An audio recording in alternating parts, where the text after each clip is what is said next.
a ça, là. Ok, moi, je vais prendre ça. Le masque. C'est vrai. Lettre ouverte. Plaidoyer contre le théâtre cannibale. Considérant que chaque année, les auditions générales du Katsu sont un véritable marché ouvert d'acteurs à la recherche de pain pour survivre. Considérant que le théâtre québécois actuel sert en grande partie le simple divertissement prêt à être mis sous la dent, plutôt que l'expérience scénique transcendante qu'il pourrait rechercher. Considérant les études menées par le milieu sur la formation professionnelle, proposant de fermer des programmes de jeu pour des raisons de quantité, non de qualité, considérant que ces études n'interrogent aucunement ce que devrait être le contenu de la formation d'un créateur scénique.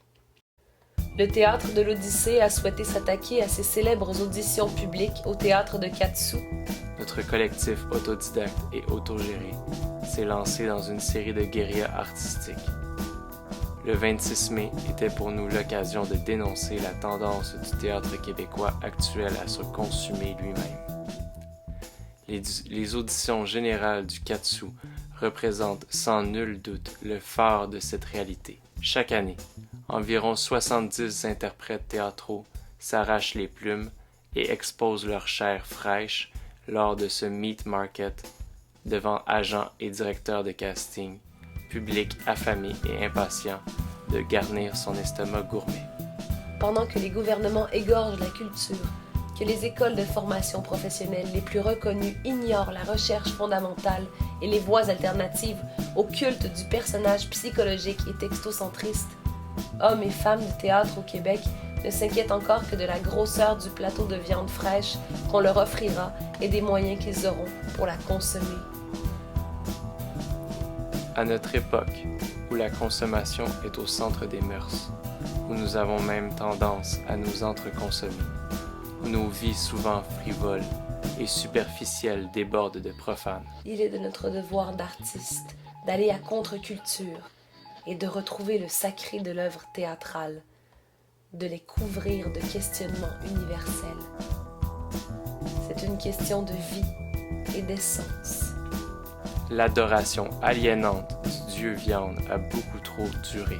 Rares sont ces créateurs omnivores que nous pouvons regarder comme des exemples d'audace et de risque. Rares sont ces artistes sans OGM qui nous inspirent en créant leur propre manière de faire du théâtre. Rares sont ces troupes, ces metteurs en scène, ces acteurs, ces performeurs qui arrivent à créer des courants et des axes de recherche. Rares sont ceux qui n'ont pas été formatés sur le convoyeur des écoles-usines. Il est temps de sortir de l'abattoir. Nous savons très bien que la pratique artistique est un terrain ardu.